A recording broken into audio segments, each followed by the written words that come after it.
Drake o el rastrillo. El rastrillo, o Drake, es una leyenda urbana similar a Slenderman y Palitface. Esta versión está editada, resumida, mejor dicho. Es solo un fragmento de la que me encontré en internet, que tenía un formato similar a un reporte. Esto pasó tal fecha, aquello y la otra. Pero también contenía esta historia de una mujer que tuvo un encuentro con Drake, que fue la parte que más me gustó. Y aquí está V. Hace 3 años, acababa de regresar de un viaje a las cataratas del Niágara con mi familia por el 4 de julio.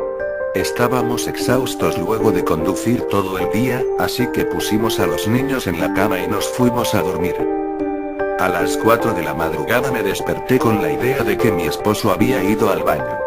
Aproveché para jalar las sábanas, despertándolo en el proceso.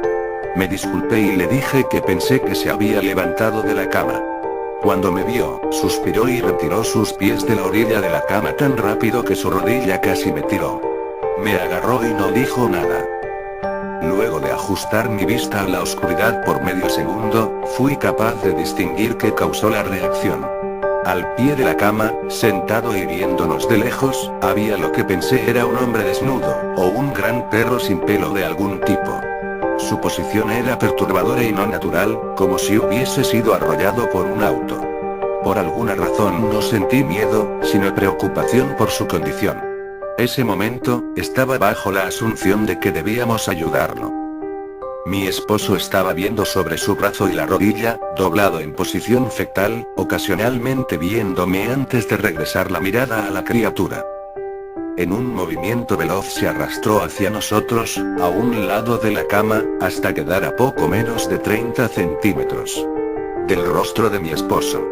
Por medio minuto, en silencio, solo le observó. Se levantó y corrió al pasillo en dirección a los cuartos de los niños. Grité y fui tras él para detenerlo y evitar que los hiriera.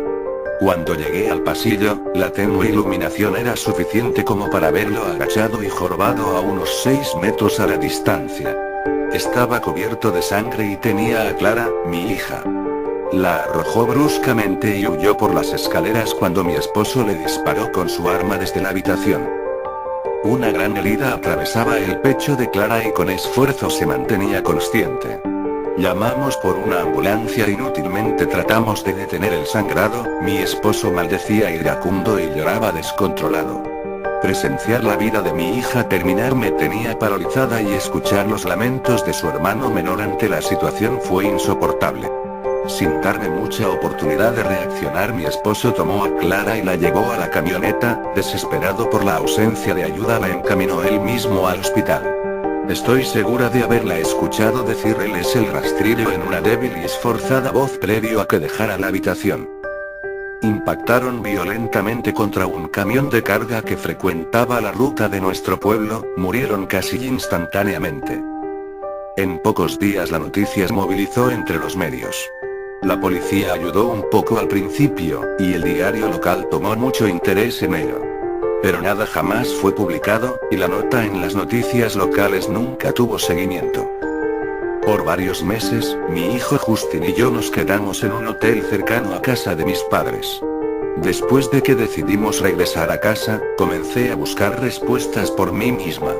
Eventualmente encontré a un hombre en otra ciudad vecina que tuvo una historia similar. Entramos en contacto y comenzamos a hablar de lo ocurrido. Conocía a otras 2 personas que habían visto a la criatura que ahora llamaremos el rastrillo, en Nueva York. Nos tomó a los 4 casi 2 años de buscar en internet y escribir cartas para obtener una pequeña colección de lo que creíamos que eran registros del rastrillo. Ninguno dio detalles, historia o seguimiento. Una jornada involucraba a la criatura en sus primeras 3 páginas, y nunca mencionada de nuevo. El diario de un marinero no explicaba nada del encuentro, diciendo que el rastrillo le ordenó largarse del puerto en el que recientemente había desembarcado. Fue la última entrada del diario. Eran varias las instancias en que la visita de la criatura era una en una serie de visitas a la misma persona. Muchos daban registro de que el rastrillo les habló, mi hija incluida en esos testigos. Esto nos llevó a preguntarnos si el rastrillo nos había visitado anteriormente antes del último encuentro.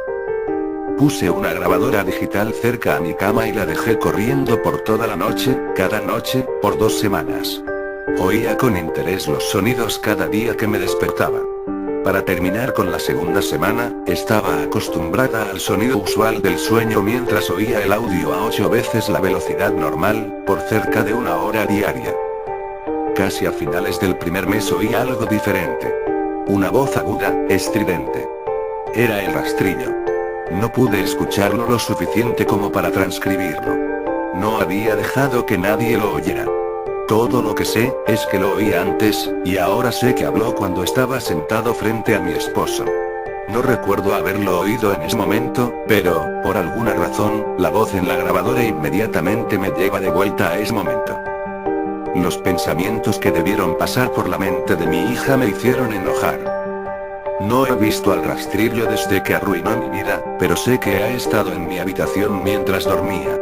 Sé y temo que un día despertaré para verlo de pie, con su mirada vacía puesta sobre mí. Más de Rake.